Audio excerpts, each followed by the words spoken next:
दोस्तों, इससे पहले हमने कई सारे वीडियो के माध्यम से आप लोगों को दुनिया भर के बहुत सारे कंट्रीज के बारे में इंपॉर्टेंट जानकारी और चौंका देने वाले फैक्ट्स को बताने की कोशिश की है।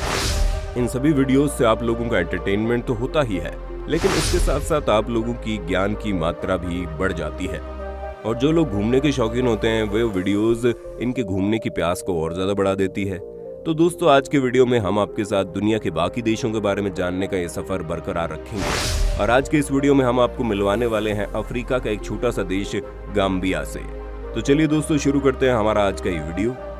दोस्तों, पश्चिमी अफ्रीका में स्थित गाम्बिया का ऑफिशियल नेम है द रिपब्लिक ऑफ गाम्बिया। ये देश आकार के हिसाब से पूरे अफ्रीका में सबसे छोटा देश है। इस देश का एकमात्र बॉर्डरिंग कंट्री का नाम है सेनेगल। देखा जाए तो गाम्बिया को सेनेगल ने 3 तरफ से घेर के रखा है और गाम्बिया के पश्चिमी ओर स्थित है अटलांटिक महासागर। गाम्बिया देश का नामकरण यहाँ की सबसे बड़ी नदी गाम्बिया नदी के नाम पर ही हुआ है। यह नदी गाम्बिया के एकदम मध्य भाग से उत्पन्न होकर सीधे अटलांटिक महासागर में जाकर गिरी है। गाम्बिया का कुल क्षेत्र है करीब 10,679 स्क्वायर किलोमीटर और यहाँ की कुल आबादी है करीब 21,73,000 के आसपास। इस देश का राष्ट्रीय धर्म है इस्लाम, क्योंकि इस देश की कुल आबादी के करीब 95% लोग इस्लाम धर्म को मानने वाले हैं। इसके बाद यहाँ पे सबसे ज्यादा कैथोलिक क्रिश्चियन धर्म के लोगों को देखा जाता है, लेकिन गाम्बिया के बहुत सारे एथनिक ग्रुप्स के लोगों को देखा गया है।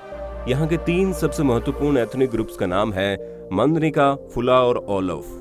इनमें कुल आबादी के करीब 35% लोग मंदनिका, 24% लोग फुला और करीब 15% लोग ओलोफ ग्रुप्स के अंतर्गत आते हैं।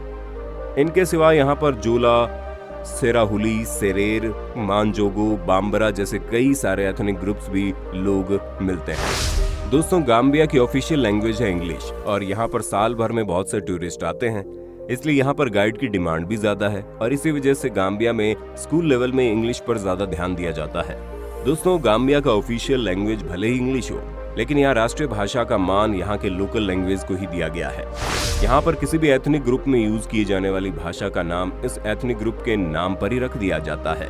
जैसे मंदनिका, फुला, ओलोफ, जोला, सेराहुली, इन सभी भाषाओं को यहाँ के राष्ट्रीय भाषा का मर्यादा दी गई है। 1965 की 28 फरवरी को गाम्बिया ने इंग्लैंड से अपनी स्वतंत्रता हासिल की थी। इसके बाद ये देश सेनेगाम्बिया फेडरेशन के अंतर्गत शामिल हुआ, लेकिन 1979 के 30 सितंबर को गाम्बिया ने सेनेगाम्बिया फेडरेशन से बाहर निकलकर एक स्वतंत्र राष्ट्र के रूप में अपनी पहचान बनाई। इस देश में यूनिटरी प्रेसिडेंशियल रिपब्लिक टाइप की सरकार देखी गई। इसका मतलब इस देश का राष्ट्र नायक प्रेसिडेंट के ही कहलाता है। इस देश की पार्लियामेंट का नाम है द नेशनल असेंबली और इस देश की राष्ट्रीय मुद्रा का नाम है दलासी। इस देश की राजधानी है बांजुल और इस देश के सबसे बड़े शहर का नाम है सेरेकुंडा। तो दोस्तों, अब तक मैंने गाम्बिया को लेकर सभी इंपॉर्टेंट बातें आपके साथ शेयर कर ली। आशा करते हैं गाम्बिया को लेकर आप सभी ने काफी जानकारी हासिल कर ली होगी। लेकिन अब गाम्बिया को और अच्छी तरह से जानने के लिए, यहाँ की संस्कृति को समझने के लिए इस देश के बारे में कुछ और मजेदार और इम्पोर्टेंट फैक्ट्स जान लेते हैं। दोस्तों, अगर आप कभी भी गाम्बिया घूमने के लिए जाएं, तो वहाँ पे घूमते वक्त थोड़ा सावधान रहना आपके लिए ज्यादा जरूरी है, क्योंकि यहाँ पे घूमते घूमते आपकी मुलाकात बहुत सारे बोन बोस्टर्स से हो सकती है। तो चलिए दोस्तों, अब जान लेते हैं ये आखिर कौन होते हैं बोन बोस्टर्स।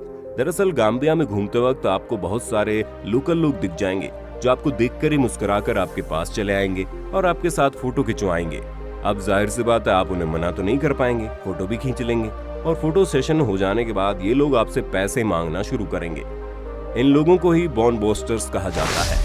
दरअसल यही इन लोगों के इनकम का एक जरिया है, लेकिन अगर आप इन बोन बोस्टर्स को एक बार अच्छे से मना कर दें तो ये आपको दोबारा डिस्टर्ब नहीं करेंगे। दोस्तों, गाम्बिया में अगर किसी व्यक्ति के काम से खुश होते हैं तो ये बात जरूरी नहीं है कि आपको उसे पैसे ही देने पड़ेंगे, क्योंकि अगर आप उस व्यक्ति के बच्चों के लिए बुक, पेन, पेंसिल या फिर अच्छे कपड़े खरीद कर देंगे तब भी वो व्यक्ति बहुत ज्यादा खुश होगा। दोस्तों, गाम्बिया का एक और बहुत पॉपुलर पेशे का नाम है हॉस्टलर। दरअसल गाम्बिया की महिलाएं अपनी जिंदगी के मजे उठाने के लिए कभी कभार एक नौजवान, हैंडसम और मस्कुलर युवा को पैसे देकर उसे 1 हफ्ते के लिए किराए पर लेती है। उसके बाद वो लोग उस युवा के साथ 1 हफ्ते तक जमकर पार्टी, बीच पार्टी, बियर पार्टी सब करते हैं।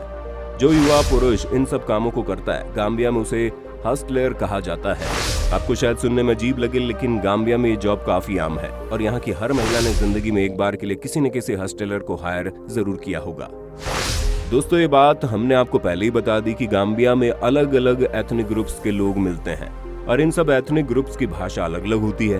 ये बात भी अब आप लोगों ने जान ली होगी। लेकिन क्या आपको पता है, यहाँ एक एथनिक ग्रुप दूसरे एथनिक ग्रुप से रंग, रूप, कल्चर, रिचुअल, ड्रेस कोड इन सब मामलों में ज्यादा अलग होता है। यहाँ तक कि एक एथनिक ग्रुप का खाना भी दूसरे एथनिक ग्रुप से अलग होता है। जैसे मंदनिका ग्रुप का मेन डिश है डोमोडा, जो राइस और पीनट सॉस के सम्मिश्रण से बनता है, और ओलोफ ग्रुप का मेन डिश है यसा, जो राइस, मछली और जिंजर के सम्मिश्रण से बनता है।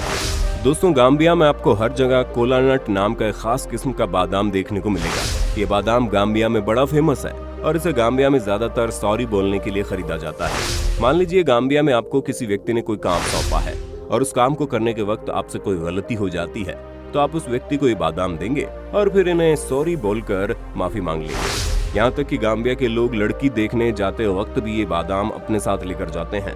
अगर इन्हें लड़की पसंद नहीं आती तो वो लोग इस बादाम को देखकर लड़की वालों से माफी मांग लेते हैं। दोस्तों गाम्बिया की वोटिंग की प्रक्रिया दुनिया में सबसे ज्यादा अजीबोगरीब है। यहाँ पर वोटिंग देने के दिन यहाँ लोग अपने साथ छोटे छोटे गिल्लियों को ले जाते हैं। अब वोट केंद्र में हर किसी प्रत्याशी की तस्वीर सहित हर प्रत्याशी के लिए अलग अलग डिब्बे मौजूद रहते हैं। अब वहाँ के लोग वोट केंद्र में जाकर अपने पसंदीदा प्रत्याशी की तस्वीर को देखकर उनके डब्बे के पास चले जाते हैं और अपने गिली के माध्यम से उन्हें वोट देते हैं।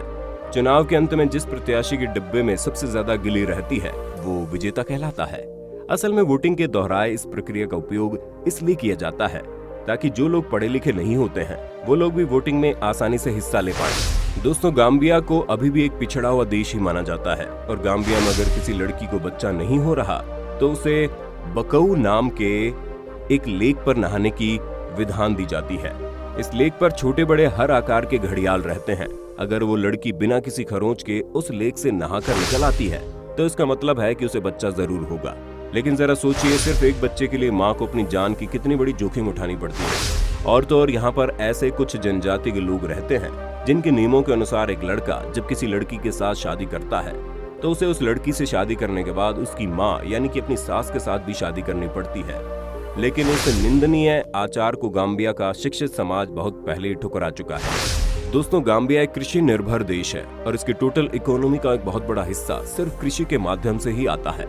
इस देश में सबसे ज्यादा उगने वाली फसल का नाम है बादाम और गाम्बिया अपने देश के बादाम को दुनिया भर में एक्सपोर्ट भी करता है। इसके बाद टूरिज्म से भी गाम्बिया के लोगों को अच्छी खासी इनकम हो जाती है। मछलियों का शिकार करके भी यहाँ बहुत सारे लोगों का अच्छा गुजारा चल जाता है। अगर बात गाम्बिया के मौसम के बारे में करें तो गाम्बिया एक गर्मी का मौसम वाला देश है और यहाँ पर औसत तापमान करीब 29 से लेकर 34 डिग्री सेल्सियस हो सकता है। दोस्तों गाम्बिया में आपको हाइना, नील घड़ियाल, बुशपीग, मॉनिटर लिजार्ड, गैको, स्पिटिंग कोबरा और ग्रीन माम्बा जैसे जीव जंतु देखने को मिलेंगे। और अटलांटिक महासागर और गाम्बिया नदी के मिलन स्थल पर आपको बोतल नोज डॉल्फिन भी देखने को मिलेंगे। तो दोस्तों गाम्बिया के बारे में अगर आप कुछ कहना चाहते हैं तो कमेंट बॉक्स में कमेंट कर सकते हैं और अगर आपको किसी भी देश के बारे में जानकारी हासिल करनी है तो आप उस देश का नाम भी हमें कमेंट कर सकते हैं। अगर आपको वीडियो पसंद आया है तो इसे लाइक और अन्य लोगों के साथ शेयर कर देना। यदि आप चैनल में नए हैं तो चैनल को सब्सक्राइब करें और बगल में दी गई घंटी को दबा देना। अगले वीडियो में फिर से मिलते हैं। स्वस्थ रहें, खुश रहें।